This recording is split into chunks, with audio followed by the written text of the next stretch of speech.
नमस्कार। बीएड शिक्षकों के ब्रिज कोर्स परीक्षा को ध्यान में रखते हुए हम गणित का अध्ययन कर रहे हैं। गणित में अध्याय 2 है, बच्चे गणित कैसे सीखते हैं। गणित सीखने के दौरान बच्चे गलतियां करते हैं। इसके पहले की वीडियोस में हमने उन गणितीय त्रुटियों का अध्ययन किया है।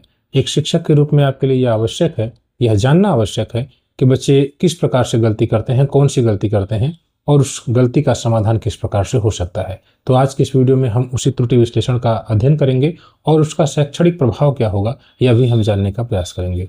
जैसे एक बच्चे ने, आपने अगर उसे सवाल दिया, 10 सवाल घटाने के दिए और बच्चा घटाना लगाने के बाद कुछ सवालों में बच्चे ने गलतियां कर दी हैं, तो आपके पास तरीका यह है कि आप उसको क्रॉस करके वापस उसकी कॉपी लौटा दें।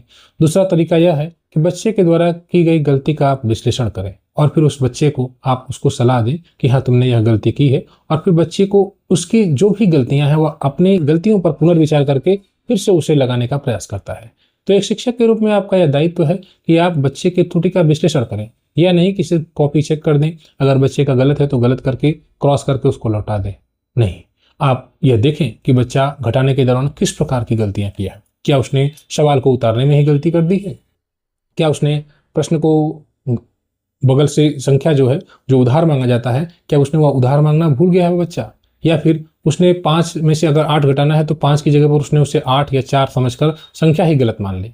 हमें यह जानना आवश्यक है और उसके बाद बच्चे को उसी हिसाब से हम फिर ट्रीट कर पाएंगे। इसीलिए त्रुटि विश्लेषण होता है। तो एक्चुअली इसमें यही होता है कि बच्चा, एक ऐसी प्रक्रिया होती है जिसमें शिक्षक बच्चे के कार्य का अध्ययन करता है।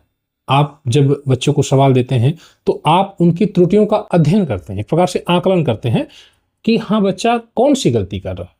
इसके पहले हमने 3 प्रकार की गलतियों को देखा है। केयरलेस एरर आपने जाना है, बच्चा लापरवाही से गलती कर देता है। बच्चा कभी कभी संकल्पना बच्चे की स्ट्रांग नहीं रहती है, जिसकी वजह से वो गलतियां करता है। तो आप यह जाने और फिर ये देखें कि बार बार कौन सी गलती कर रहा है और फिर उसी हिसाब से आप उस बच्चे को ट्रीट करेंगे। जैसे मान लीजिए कि एक सवाल आपने दिया 237 + 58 जोड़ने के लिए और बच्चे ने इसको जोड़कर लाया 285। अब आप इसको या तो एक डायरेक्ट क्रॉस कर दें और करें जाओ। दूसरा यह है कि आप उसकी गलती का विश्लेषण करें कि 7 और 8 यह इकाई है तो 5, और फिर 7 और 15 और 1 दहाई हो गया तो 1 यहाँ पर हासिल हो जाएगा। अब 3 में 5 जोड़ेंगे 8 और 8 यहाँ पर बच्चे ने, तो आपने देखा कि बच्चे ने जो हासिल है उसको नहीं जोड़ा है, तो कैरी ओवर को बच्चा भूल रहा है। तो आप इसका एनालिसिस कर रहे हैं और आप एक शिक्षक के रूप में फिर यह सोचें कि आप बच्चे को यह अवधारणा जोड़ की जो है, जिसमें हासिल बच्चा छूट जा रहे हैं, बच्चे की नहीं समझ पा रहा है, उसको आप कैसे सॉल्व करेंगे। आप उसको भाग में तोड़कर सिखा सकते हैं, कई भाग में। जैसे 237 में आप बच्चे को बता सकते हैं कि 58 को तुम पहले 50 + 8 सोच लो, तो 237 में पहले 50 जोड़ देना, फिर 8 और जोड़ देना। तो इस प्रकार से बच्चा उसको सीख सकता है। आप इसके अलावा चित्र, वस्तुओं आदि के माध्यम से भी चीज़ों को बच्चे को समझा सकते हैं। एक शिक्षक के रूप में अपनी कक्षा में सबसे बेहतर आप ही कर सकते हैं। तो इस प्रकार से आप बच्चे की गलतियों का विश्लेषण करें और उसका क्या पॉसिबल सोल्यूशन है आप उसको प्रोवाइड करें। जैसे बच्चे ने लिखा 6 × 7, आपने सवाल दिया 6 × 7, बच्चे ने लिखा 6 × 7 = 13। अब एक तो तरीका यह है कि आप क्रॉस करके, अध्यापक जल्दी में ही करते हैं, क्रॉस करके करने जाओ।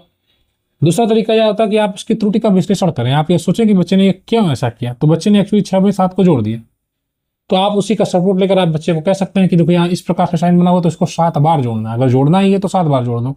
तो बच्चा उसी को 7 बार जोड़ेगा और जब बच्चा 7 बार जोड़ेगा तो शायद सही आंसर प्राप्त कर लेगा।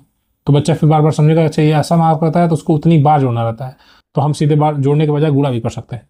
तो इस प्रकार से बच्चा पहाड़ा पढ़कर भी सवाल को लगा सकता है। तो ये कंसेप्चुअल एरर है, जब बच्चे को जोड़ या जो गुणा है उसका कॉन्सेप्ट पता नहीं रहता है, उसे समझ में नहीं आता है, तो यह इस प्रकार की मिस्टेक करता है। तो इस प्रकार से शिक्षक, हमने इसके पहले भी कुछ चर्चाएं की हैं, इन त्रुटियों को देख सकते हैं, किस प्रकार की त्रुटियां बच्चे करते हैं, उन सभी त्रुटियों को आकलन करके और फिर उसी हिसाब से बच्चे को सोल्यूशन प्रोवाइड करने का प्रयास करें। आगे हम देखते हैं इसका शैक्षणिक प्रभाव क्या हो सकता है। यह बहुत महत्वपूर्ण शिक्षा ने यहाँ से प्रश्न बनने की संभावना है। आप सभी जानते हैं जो त्रुटियां होती हैं वह बच्चों की सोच, समझ और सीखने की प्रक्रिया को उजागर करती है। जैसे बच्चे ने, अगर आपने जोड़ दिया लगाने के लिए, बच्चा आपने हासिल का जोड़ दिया और बच्चे ने उसको सामान्य जोड़ की भांति, जैसे मान लीजिए कि 56 लिखा हुआ है और 69 लिखा हुआ है, आपने जोड़ने के लिए दिया, बच्चे ने 9 6 15 यहाँ डायरेक्ट लिख दिया और 5 1 6 लिख दिया। तो जब आप इस प्रश्न को देखेंगे कि बच्चे ने इस प्रकार से सॉल्व किया है, तो आप बच्चे के सोचने की प्रक्रिया को जान जाएंगे। आप ये जान जाएंगे कि बच्चा अभी जो दहाई का कॉन्सेप्ट है वो नहीं समझ रहा है, एक्चुअली ये एक दहाई है जो कि दहाई की जगह पर आएगा। तो फिर आप इसी हिसाब से बच्चे को ट्रीट करेंगे, ठीक है। तो जब अब अगर बच्चा ये नहीं करता तो शायद आप उसको जान नहीं पाते। जब हम बच्चे का आकलन करते हैं तो हम बच्चे को प्रश्न देते हैं और उसी के हिसाब से फिर हम उसका आकलन कर लेते हैं कि हाँ बच्चे किस प्रकार से सोच रहा है। तो वो ये सोच रहा है कि 9 6 15 डायरेक्ट यहाँ पर लिख दिया जाना है। तब आप इसका विश्लेषण करके इसको फिर बच्चे को समझाएंगे कि देखो ये एक दहाई है, दहाई की जगह पर आएगा। इस प्रकार से हम ये समझ सकते हैं कि जो बच्चे गलतियां करते हैं उनके सोचने, समझने और सीखने की प्रक्रिया को उजागर करता है। जैसे मान लीजिए कि आपने बच्चे से कहा कि आयत का क्षेत्रफल निकालो, या एक वर्ग है, वर्ग की भुजा 3 मीटर है और आपने कह दिया कि इसका परिमाप निकालो। तो बच्चे ने क्या किया, परिमाप निकालने के लिए लिख दिया 9 मीटर स्क्वायर। अब आपको लाकर चेक करा दिया कि सर यही परिमाप है। तो अब आपने देखा कि बच्चे ने गलती कर दी है, लेकिन आप ये भी समझ गए कि एक्चुअली बच्चे ने परिमाप निकालने के बजाय क्षेत्रफल निकाल दिया है। तो आपने उसकी त्रुटि का विश्लेषण कर दिया कि हाँ बच्चे को निकालना था परिमाप और बच्चे ने निकाल दिया क्षेत्रफल। तो बच्चे को एक्चुअली कॉन्सेप्ट पता नहीं है ठीक से। तो ऐसे में फिर आप उसी हिसाब से बच्चे को फिर सोल्यूशन प्रोवाइड करते हैं। तो आप ये जान रहे हैं ना कि ये बच्चा यहाँ भ्रमित हो रहा है, ठीक है। तो यही है इसका, इसी के आधार पर अध्यापक यह समझता है कि बच्चा क्यों और कहाँ भ्रमित हो रहा है जब वो इन त्रुटियों का विश्लेषण करता है। तो ठीक है, और त्रुटियां केवल गलत उत्तर नहीं बल्कि सीखने की दिशा दिखाने का संकेत करती हैं कि हाँ ये बच्चे को एक्चुअली जब ये पता है कि हाँ यहाँ पर इसको अभी क्षेत्रफल का कॉन्सेप्ट नहीं पता है, तो फिर आगे जब हम और अन्य प्रकार के जब सवालों को बताएंगे, जैसे वर्ग के बाद हम जब त्रिभुज बताएंगे या त्रिभुज के बाद हम उसको वृत्त सिखाएंगे, तो इन परिमाप में क्षेत्रफल में बच्चा कंफ्यूज होता रहेगा क्योंकि वह यहीं पर पहले ही कंफ्यूज हो रहा है। तो हम ये जान जाएंगे एक शिक्षक के रूप में। तो ये कहीं ना कहीं जो त्रुटियों का विश्लेषण होता है, जो बच्चे त्रुटियां करते हैं, वो बहुत कुछ संकेत करता है और एक अध्यापक के रूप में आपके लिए आवश्यक है उनको जानना। अब आप त्रुटियों का विश्लेषण करके अगर उसको सोल्यूशन प्रोवाइड करते हैं बच्चे को, एक तो यह तरीका होता है शिक्षक बस उसको कॉपी चेक करके कहते हैं ठीक है जाओ, गलत हो गया इतना नंबर, सही हो गया इतना नंबर देकर चले जाते हैं। अगर आप त्रुटि का विश्लेषण कर रहे हैं बच्चे को, तो उसका शैक्षणिक प्रभाव क्या होगा।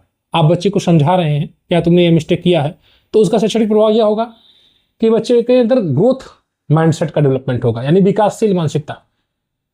यानी बच्चा यह सोचेगा कि आपने ये बच्चे से कह दिया कि देखो कोई बात नहीं, गलती हो सकती है, तुमने अगर इसको आपने 4 सवाल दिया, आपने बच्चे को ये बता दिया कि देखो 9 6 15 होता है, तो यहाँ पर एक जो है ये हासिल यहाँ हो जाएगा, ठीक है।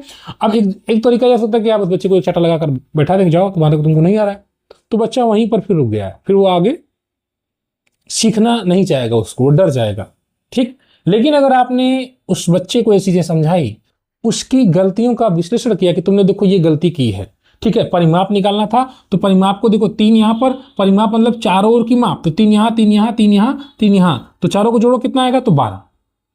तो बच्चे को धीरे धीरे यह विश्वास आप दिला देंगे कि जो तुम गलतियां कर रहे हो उसको सीख, उस पर मेहनत करके उसको सीखा जा सकता है, सुधारा जा सकता है।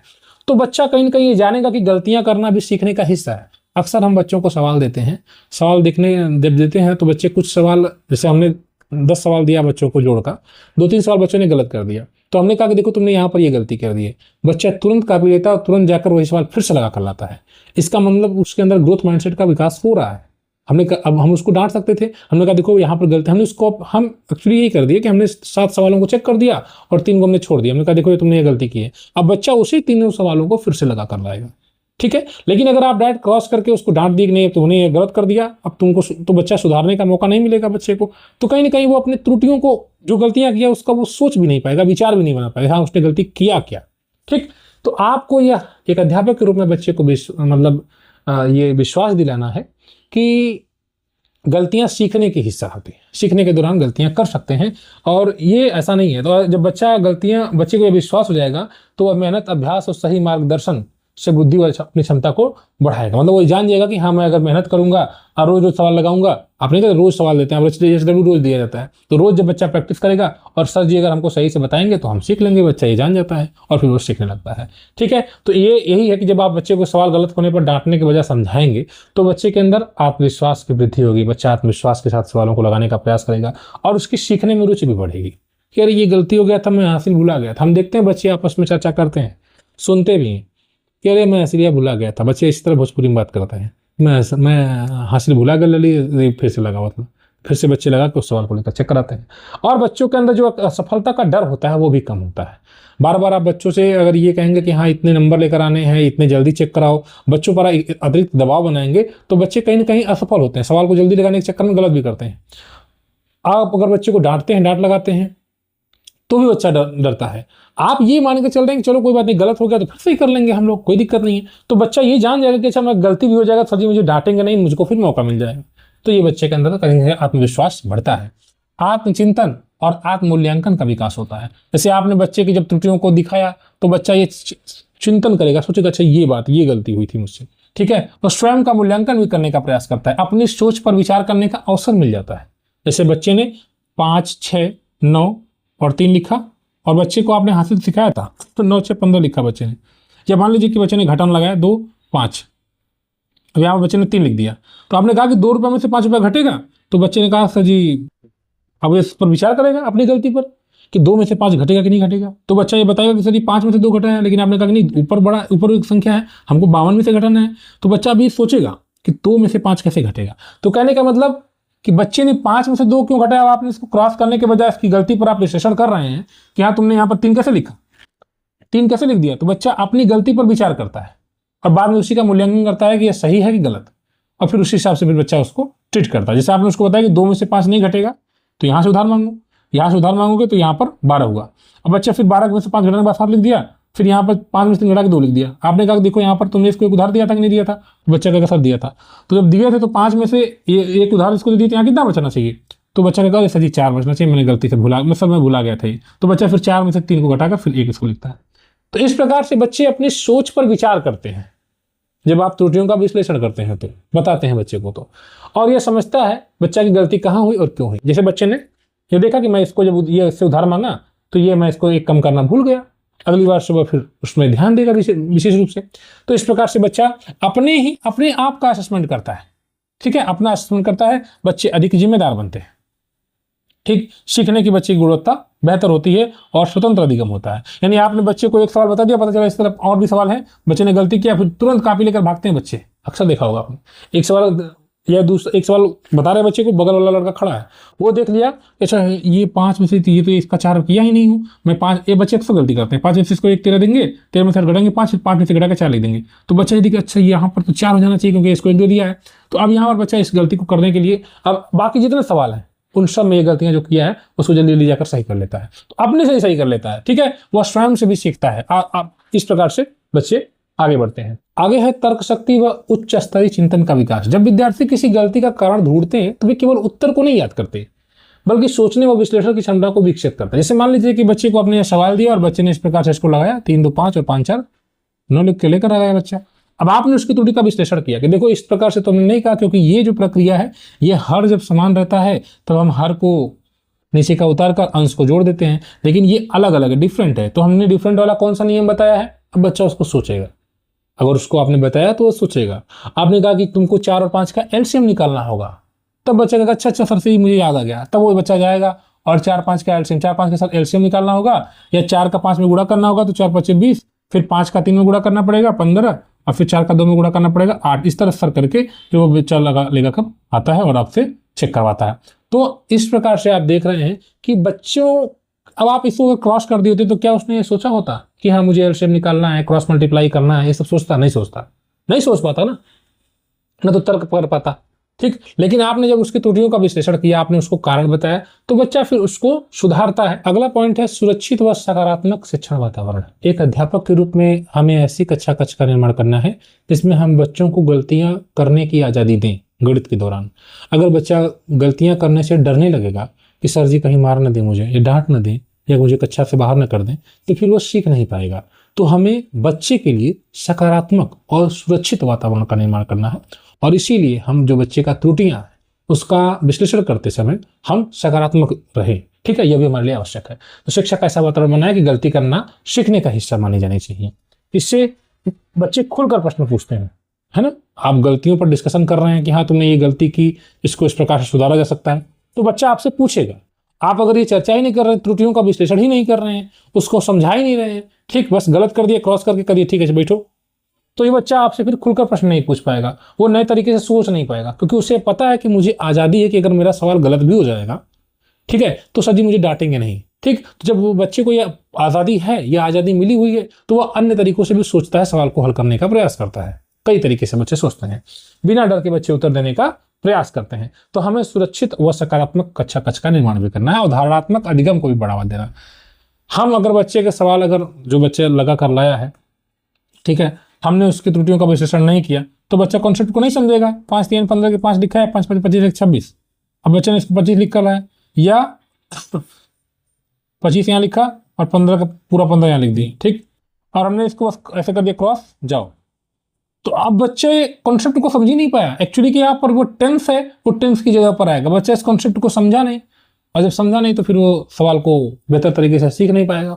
तो अवधारणात्मक बच्चे की जो अवधारणा है, जो कॉन्सेप्ट है, वो स्ट्रांग नहीं हो पाएगा अगर हम उसकी त्रुटियों पर डिस्कशन ना करें, ठीक। तो केवल सही या गलत हमें नहीं बताना है, बल्कि बच्चे के जो गलती है उसके कारण को भी हमें समझाने का प्रयास करना है। तो इस प्रकार से आप इन सभी चीजों को समझ सकते हैं। इस वीडियो में इतना है। शैक्षणिक प्रभाव में आप इन बिंदुओं पर अगर चर्चा करेंगे, कुछ आप इसमें अपने हिसाब से भी लिख सकते हैं। महत्वपूर्ण बिंदुओं को आपने देख लिया।